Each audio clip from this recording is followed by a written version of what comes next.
Hello one and all, and welcome to another episode of A Healthy Dose of Fran. Today I'm doing a new Why segment for you all, specifically about one of my all-time favourite book series that I'm a part of a Facebook group who have been interested to see what this video would be about. So Camp Half-Blood, this is for you, and today's episode is Why Percy Jackson is Awesome.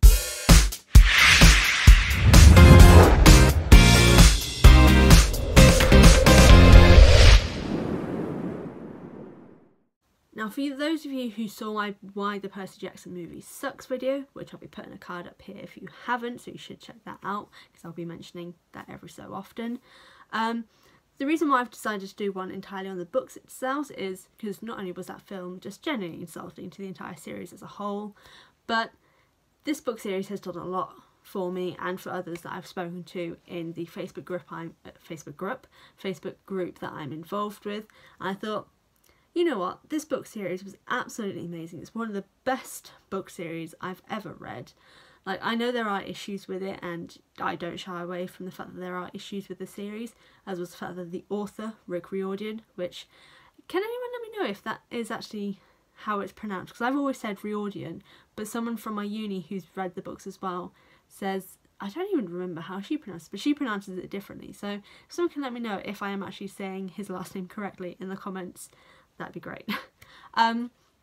So Rick kind of points out that there are issues with the books and he's very aware of them and he doesn't shy away from it. And that's kind of what made me love the book series even more, in comparison to like Harry Potter, which is another series that I enjoy but has a lot of issues that J.K. Rowling doesn't often talk about. Instead, she adds in other things after the fact, like Dumbledore being gay, that there were Jewish people at Hogwarts, and it's kind of like, okay, if you're saying that, why didn't you just put it in the first place? Whereas Rick says, okay, yeah, I know that's a problem, and he fixes it with his later series, which, yeah, I know JK can't do because she isn't writing any more Harry Potter related books, but, you know, come on, just don't do that sort of stuff. And yes, I know the Fantastic Beasts films are kind of seemingly trying to fix that, but, you know, come on, too little too late, JK. But anyway, so this is just a thing that I've always been with books and films is like that. So if I know that the author or the actor is a good person, I'll enjoy it more. And same goes with if I don't think the author's a nice person or I don't think the actor's a nice person or I've heard things about them, I won't enjoy it as much. It's just kind of the way I've always been. So knowing that Rick was the kind of person who owned up to his mistakes kind of made me enjoy it more. As well as the fact that the books themselves are absolutely brilliant. So the books and the characters in the story is all about Greek mythology and the fact that the Greek gods are actually still around, still alive in modern day, in the modern day world, specifically in America because the Greek gods move with Western civilization. So the main area of power is America at this point. But there have been times where they moved to Rome and obviously became the Roman gods. They then moved to like other places in Europe, Britain, and then currently they are in America. And for me, I've always been obsessed with Greek mythology since I was very young. So being able to find this series that's all about Greek mythology, demigods, heroes and things like that was an absolute pleasure, considering that most Greek things that I've always found have always been historical related. As much as I do love history, I liked seeing this fresh take on the Greek myths and how they kind of resonate with real life instances. Well, not real life because it's mythology, like it's not going to be real life, but kind of gives you this idea of something. It's kind of like the Muggle world and people. We don't know magic exists, but we have an idea of magic, like magicians and things like that. But obviously in the Harry Potter universe, magic is real, but it's kind of hidden from view. And that's kind of how I interpreted the Greek mythology based thing, because it's always happening, but there's this thing called the mist in the series, which is what helps mortals to not see what's going on or interpret to their own way of thinking what is going on. So if they see a monster like the Minotaur destroying things, the mist would change that for them so they can emotionally understand what happened, so they're not traumatized by the event. So they just see it as like a rogue bull that's gone into like New York or something. So it was kind of like an interesting thing, because obviously lots of people are just like, we don't actually know if Hogwarts isn't a real place because maybe we are just muggles and we just don't really know what's going on. So that's kind of made me think of, well, I'm just a mortal, so I don't necessarily know that Greek gods and Roman gods and all the other gods like that aren't real, because the mist could be distorting my image of the world. So it's things like that. I just absolutely love that it kind of changes our own reality and makes you think, oh, I wonder if that is true. And so this is actually how oh, my voice, like I'm going through puberty, guys, you know, it's going to break every so often.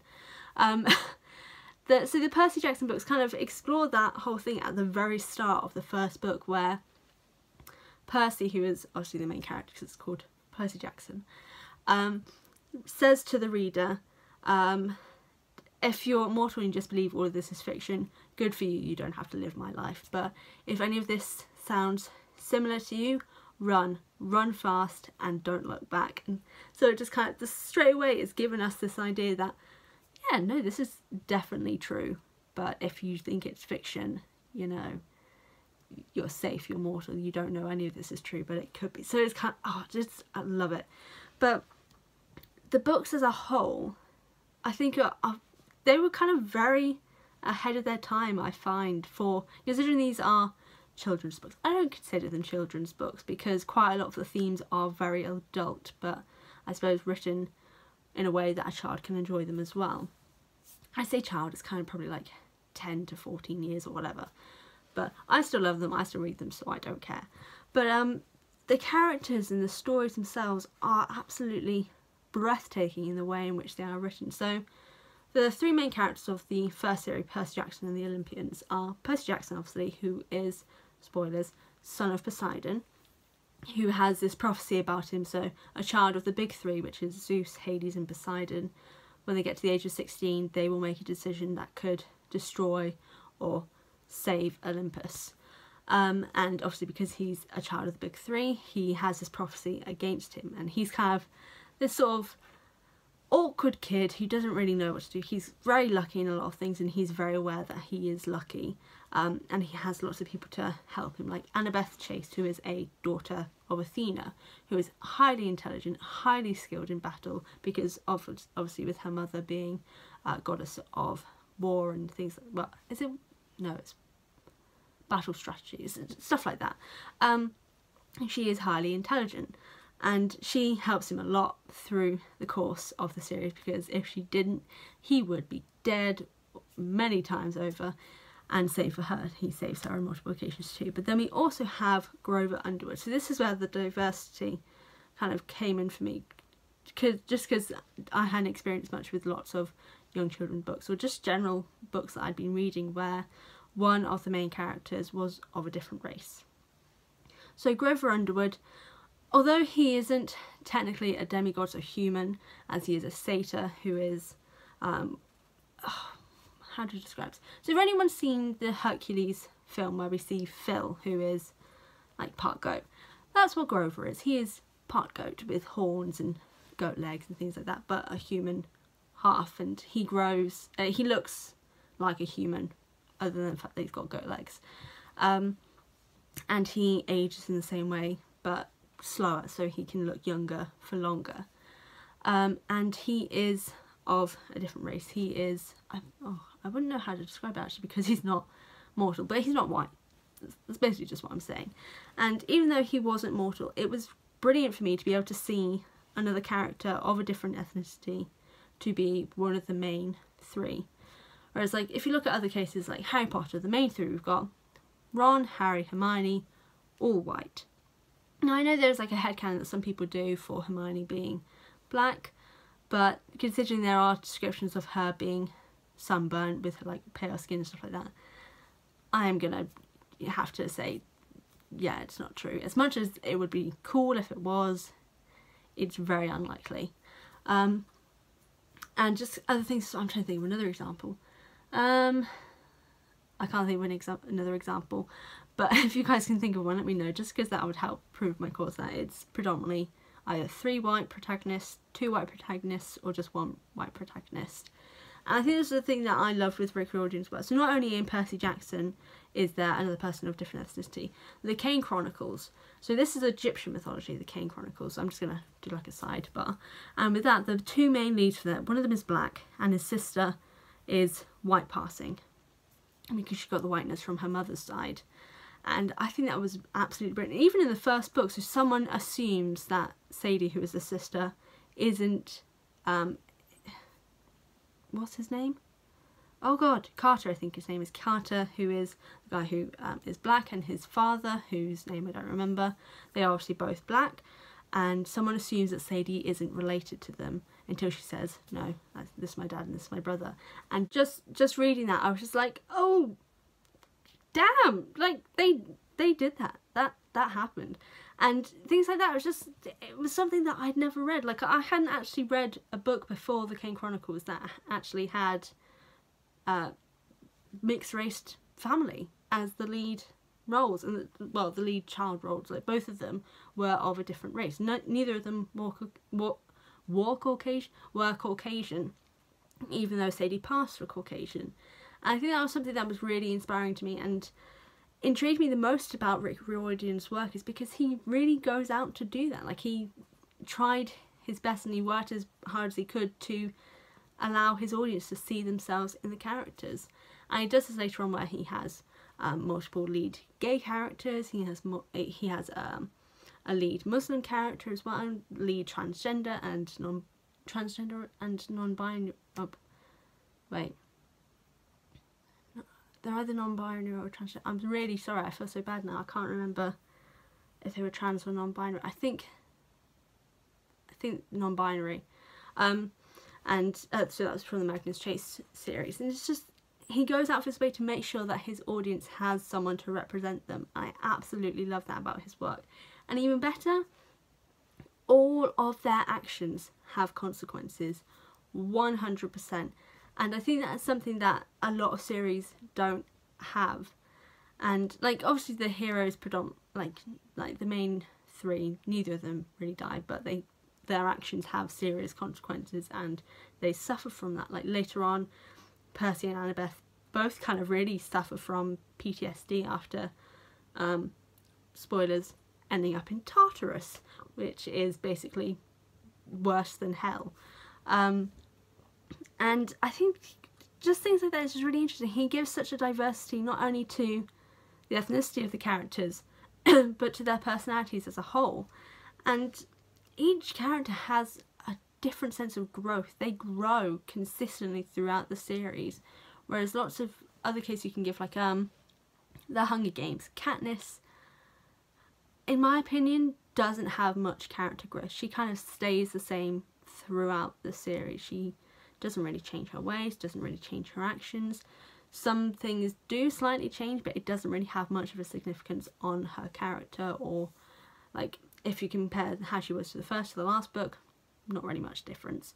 Whereas in Percy Jackson, there is a huge amount of difference between each book and each different version of Percy, Annabeth, Grover, and all the other characters around them. Like, there's this character in the first book series, Clarice, who first book of the first series, Clarice, who is the bully. By the end of it, she's caring, she's emotional, she cares about everyone around them, whereas before she would happily leave everyone and do kind of like save herself. And that sort of character growth, even from a side character, like, she's maybe in 3 books where she has significant dialogue, and she experiences character growth. Like, that's amazing and so rarely done in series. It's just brilliant. I'm getting so off topic and not talking about what I'm meant to be talking about, but there are so many good things about this series, and I'm going to kind of go into a little bit more about the Facebook group I'm involved with, because I posted a question on there about what the Percy Jackson books meant to people. I posted my own, which was the fact that I suffer with depression and anxiety, the Percy Jackson books have always been an escape for me, because I see myself in certain characters. I can lose myself in these characters who are facing worse situations than me, and I can feel better in a way because I'm connecting with them. I'm losing myself in their problems, in what they're going through, and I bond with them through that way. And lots of people said similar things, like there was someone who said that Percy Jackson was a cure for their loneliness whenever they felt lonely or worthless, or that they didn't have much going for them. Reading Percy Jackson would make them feel better, like they actually had a friend who they could connect with and things like that. And seeing all the comments that came through, like there were lots and lots of comments that came through, and just kind of seeing that made me realise that Percy Jackson had such an impact on so many people. Like later on, reading gay characters that were involved in the series was amazing for me. The fact that there was a Muslim character in it who played a huge role in a series in the Magnus Chase books was brilliant. There was so much diversity, there was so much range, so you could see yourself in so many different characters and you could bond with them. It was like having new friends in a way. And like, I know how sad that's and kind of cliche and cheesy, but you know what, cheesy and cliche stuff needs to come back, because we need to be able to feel emotions without feeling like we're being cliche and cheesy, even though I guess technically we are. But that is what Rick Riordan's work, and especially Percy Jackson, to me, has done. It's given me a world to be able to escape to. It's made me bond with characters that I can see myself represented in. Like, I've got tattoos on me that represent it, because it's made such a significant change on my life. Like, there were times where reading the books helped me get out of a stint of depression. Reading the books helped calm my anxiety during coursework periods, which I know technically is procrastination, but you know, it helped either way. And there's just so many things about it that you can just connect with. Like, I'm pretty sure that even though there's this huge stigma about the fact that they are books for children, I think if people read them, they would feel better, or at least it will connect with someone in lots of different ways. Like, I've gotten so many people into this book series because it affected me so well, and they've absolutely loved the series. So if you guys haven't read the books, I definitely recommend it. The books aren't usually that expensive in stores, especially the paperback ones. I think hold on, I'm going to get my book. Okay, so the first Percy Jackson book, The Lightning Thief, I got this book for £6.99. That's pounds. I don't know what that is in dollars. Probably like $8, $9 maybe. So it's not much, and it's absolutely brilliant. Just because, if you guys haven't seen the video, I don't recommend going to watch the films, because it's not going to make you feel better, because they're terrible. But this book series does do a lot for you, and like, this is just a thing that I just need to bring up, because I've talked about it on my Instagram. The table of contents. Now, this is something that I don't usually focus on, because it's not really that important, but oh my god, okay, the first series, and also Magnus Chase and the Kane Chronicles as well, I think. Oh no, do that, oh, I don't know. They have such great chapter titles. So this is from the first one. So the first chapter is called I Accidentally Vaporized My Pre-Algebra Teacher.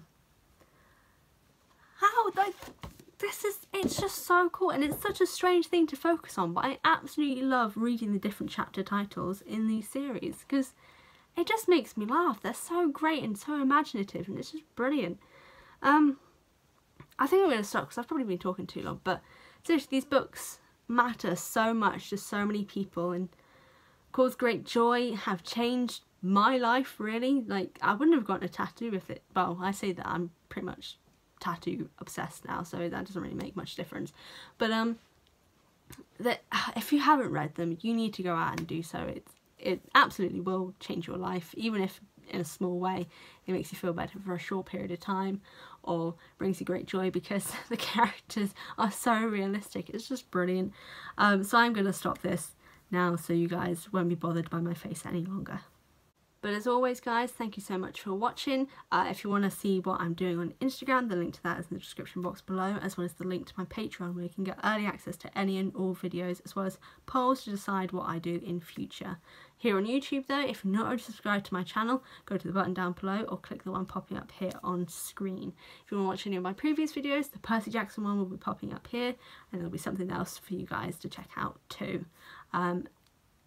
Again, thank you so much, and I'll see you next time.